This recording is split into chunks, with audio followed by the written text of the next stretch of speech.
Assalamualaikum warahmatullahi wabarakatuh. Perkenalkan, nama saya Muhammad Abdul Rosid. Saya akan menceritakan tentang sejarah Bandung Lautan Api. Setelah proklamasi kemerdekaan Indonesia, beberapa pihak tidak setuju dengan kemerdekaan Indonesia. Salah satunya yaitu Sekutu. Pada tanggal 29 September 1945,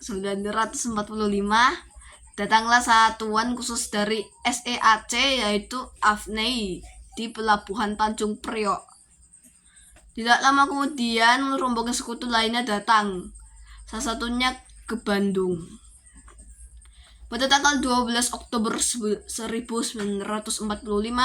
datanglah pasukan Sekutu Inggris yang dipimpin Jenderal MacDonald dan menempati dua bangunan-bangunan besar untuk mereka tinggal. Datanglah si Nika yang ternyata membuat situasi memanas karena si Nika sering membuat masalah.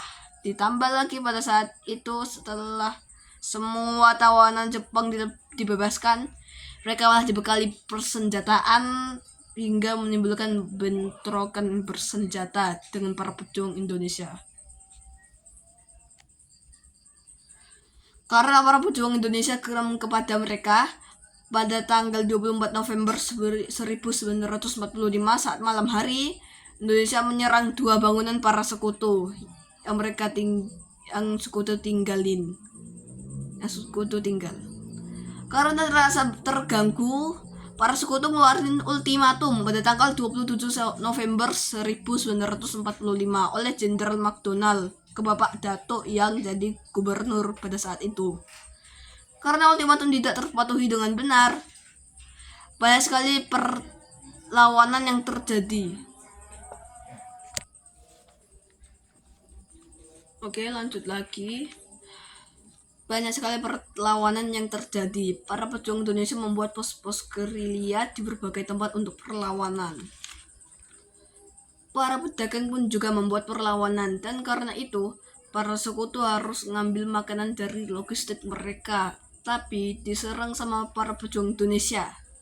Salah satunya peristiwa Bojong Kokosan pada tanggal 9 Desember 1945 yang dipimpin Komandan Letkol. Karena ada pertempuran di Bandung, keluarlah ultimatum kedua yang ditunjukkan ke Sultan Syahrir. Karena menanggapi ada hukuman besar jika mereka melanggar, maka Pak Sultan meminta pemimpinnya Aha Nasution untuk menuruti ultimatum tersebut. Karena Pak Sultan kasihan pada rakyat Bandung dan lain-lain, Pak Sultan memilih jalur diplomasi yang membuat Jenderal MacDonald bingung. Dan Pak Sultan menyuruh Pak Nasution untuk bernegosiasi dengan Sekutu. Tapi hasil dari negosiasi tersebut tidak bagus bagi Indonesia. Dan ditambah lagi ada yang bilang di Telegram, setiap jengkal tumpah darah harus dipertahankan. Karena itu Pak Nasution bingung, karena dia dalam harus menuruti Pak Sultan Syahrir, tapi juga ngikutin kata-kata setiap jengkal tumpah darah harus dipertahankan dari pesan telegram yang tidak ketahui siapa yang mengasihi. Tapi kebanyakan orang percaya itu tuh jenderalnya. Jadi segeralah Pak Nasution dan anggotanya dan lain-lain rapat, dan akhirnya dapat suatu keputusan, dapat suatu ide dari Bu Mayor Rukana, yaitu kita tidak apa-apa keluar dari Bandung, tapi harus di bumi hanguskan dahulu, biar sama-sama adil, biar gak diambil Bandungnya. Dan akhirnya dikasih tauin ke semua orang-orang Bandung. Semuanya itu tuh kebanyakan itu bawa barang-barang yang hanya yang bisa dibawa aja. Ada yang masih gendong bayi lah, ada yang masih dan lain-lain. info lebih. Karena pada saat itu rencananya ingin di bumi hanguskan pada jam 22